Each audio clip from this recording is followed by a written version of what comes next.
You're listening to Superpowers of the Soul on the Superpower Up Podcast, the show that elevates superpowers to the divine.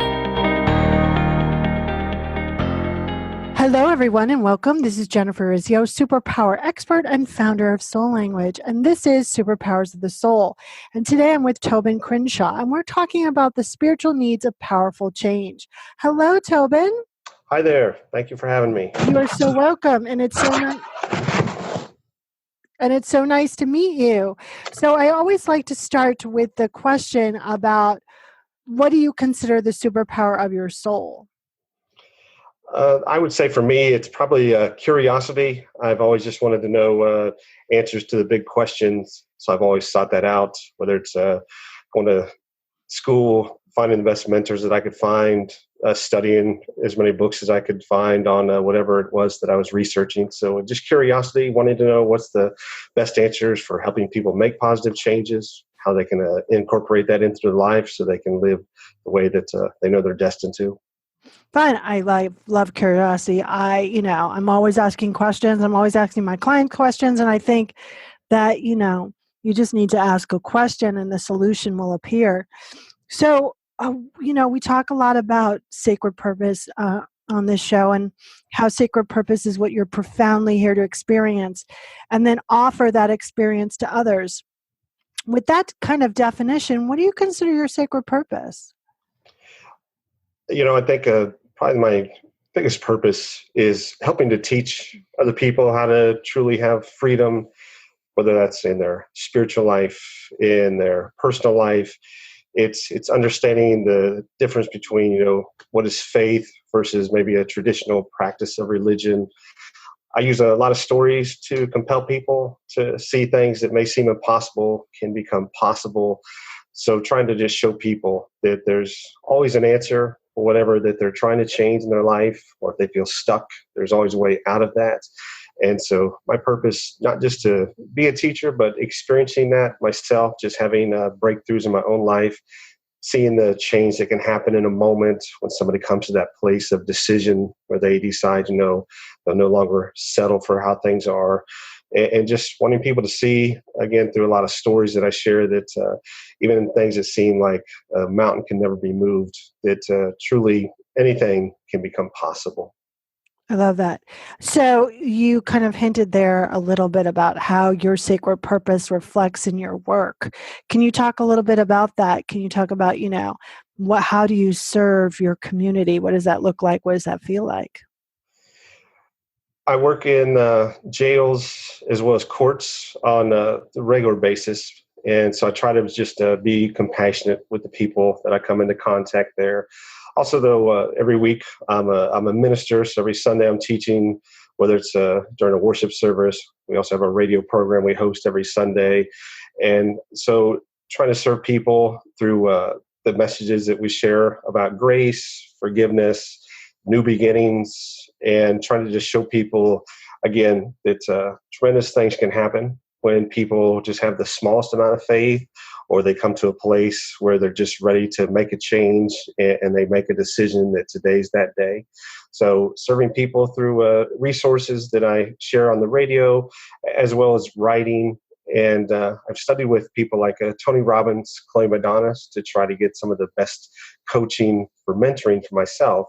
And then I use that counseling people, or just day-to-day interacting with people, understanding what maybe they're going through, the needs that they have at that moment, how you can speak to those needs in a way that shows that compassion and care. So what has been this common theme that your soul has shared with you throughout your journey? I mean, it sounds like questions are a lot. It sounds like you really want to experience and then offer freedom and a new way of being for people. But what is some of the other themes that your soul has shared with you? Probably the main thing was that we all need grace. Everybody needs grace. Everybody needs a new chance, a second chance, a third chance. That we all need forgiveness, and that when it comes to starting over, we all need to have that opportunity to do that again, whether it's the first time, second time, 10th time. So grace is something that I believe fully in, that God's grace is there for our forgiveness, that we need to offer that grace to each other, especially in our closest relationships. So that'd be kind of the thing that's driven much of what I teach. I try to just share with people that no matter where they've been or where they are, they can always start over and extend that grace to their life, because I know I've experienced it in my own life as well. So I define grace in two different ways, and I want to hear your definition. So my definition is in the favor of God. That's what I call my higher power, or as the influence or spirit of God, or whatever you call your higher power, operating in humans to regenerate and strengthen them. So how do you define grace?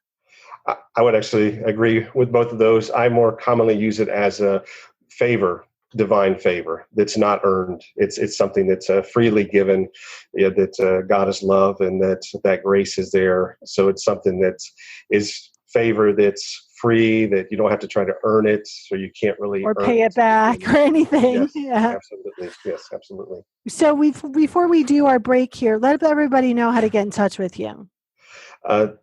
Either TobinCrenshaw.com or AkronFirst.com are great places to reach out to me. Beautiful. Okay, everyone, stay tuned. This is Jennifer Urezzio, and we're talking with Tobin Crenshaw when we get back on Spiritual Needs of Powerful Change.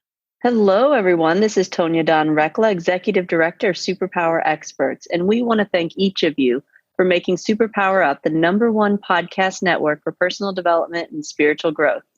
Because people like you have the courage to say that mindfulness, healthy living, disrupting reality, the pursuit of consciousness, responsible entrepreneurship, and radical parenting matter, we now amass over 1 million downloads monthly in more than 90 countries.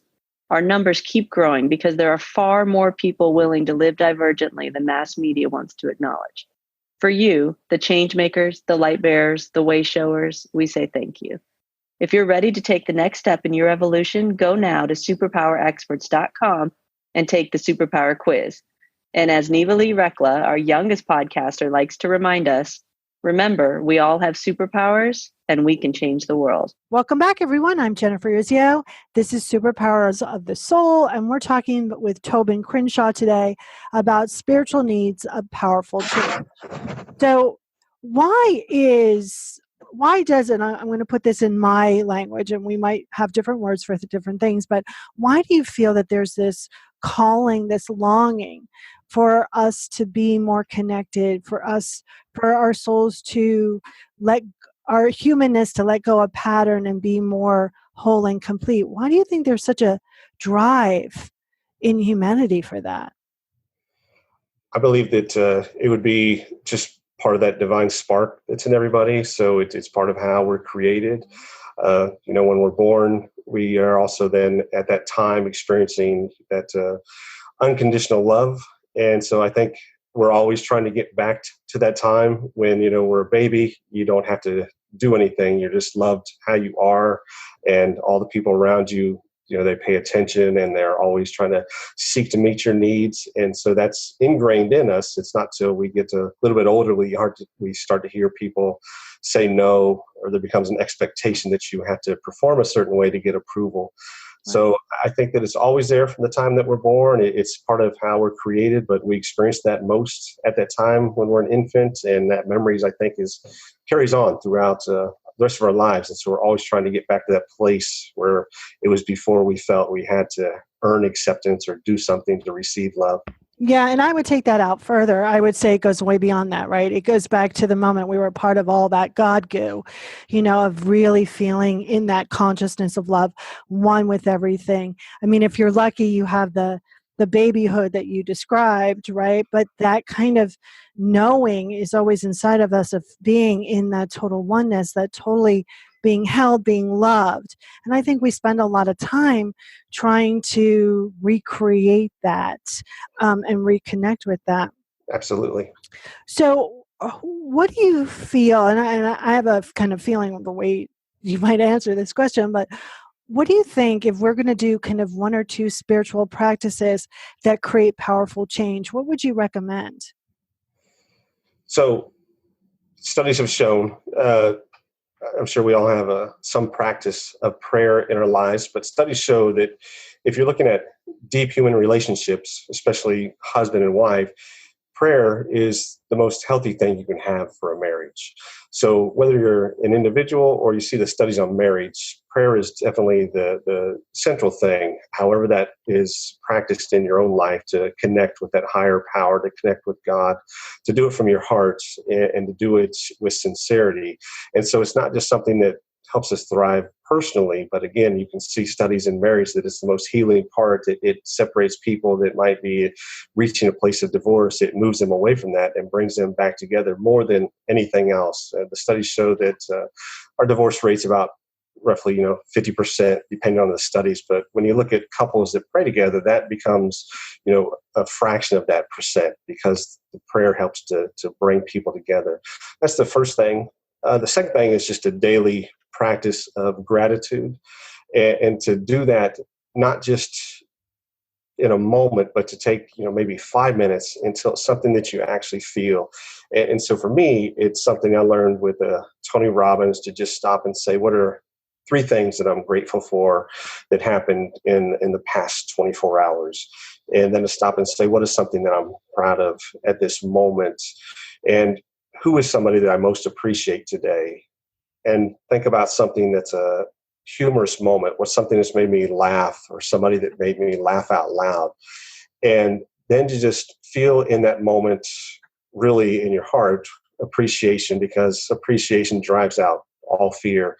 So between just those times of prayer, and then specifically then focusing on gratitude, appreciation, I find that those are 2 of the most powerful things for me. Yeah, I want to add something to that for our listeners. So I think a lot of us do drive-by gratitude. We do it and then we're like, but I don't have. And, everyone can use their divine intelligence, their body, to put them in the conscious of gratitude, even if they've never felt it, because your body doesn't have free will. It will get you there. And,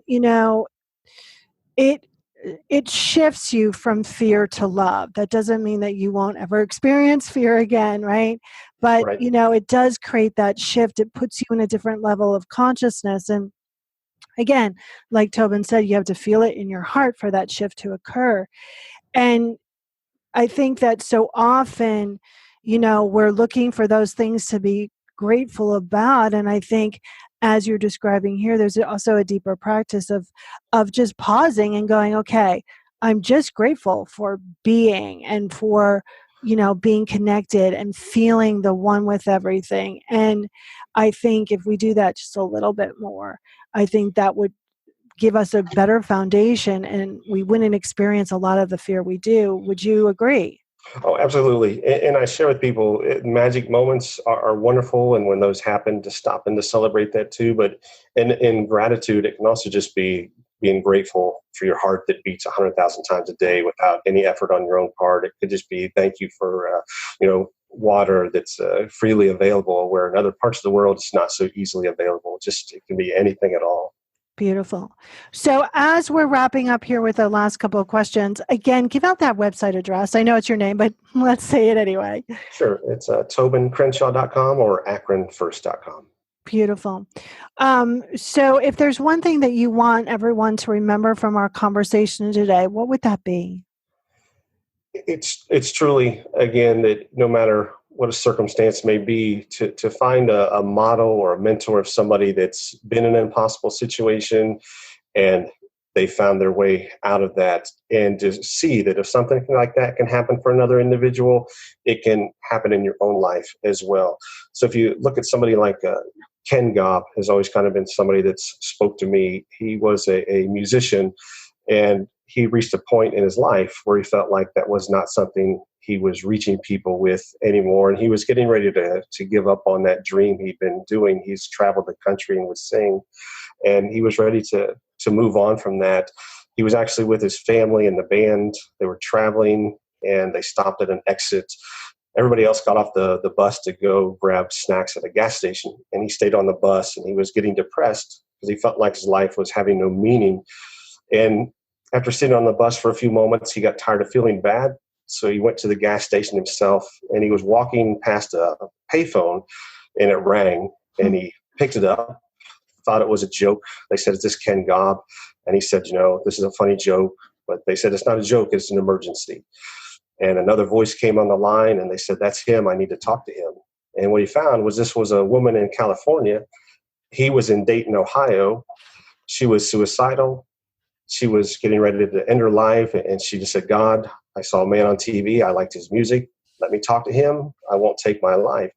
She saw numbers in her head, dial those numbers. It happened to be that payphone he was walking by. That's a great story. He was able to tell her that's impossible. You know, his office was in California. This is a payphone in the middle of Dayton. He walked by in the middle of the night. And they both realized, you know, God's divine purpose was showing love, showing that grace, showing them anything's possible. And both their lives, of course, were changed by that. Well, that's a great story, and I plan to tell it because I think it's fabulous. So my last question is, if you were a magnet on whatever you call your higher power refrigerator, whether that's God, universe, tree, Bob, cupcake, what would your magnet say? Grace is greater than all the wrong things that I've ever done. Well, I thoroughly enjoyed our conversation today. Thank you so much for sharing a little bit about you and yourself and what you do.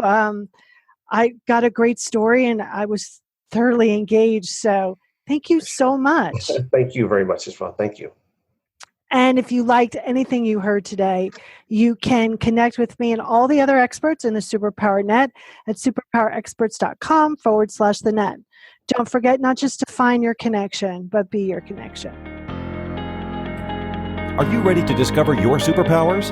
Go now to superpowerexperts.com and take the Superpower Quiz today.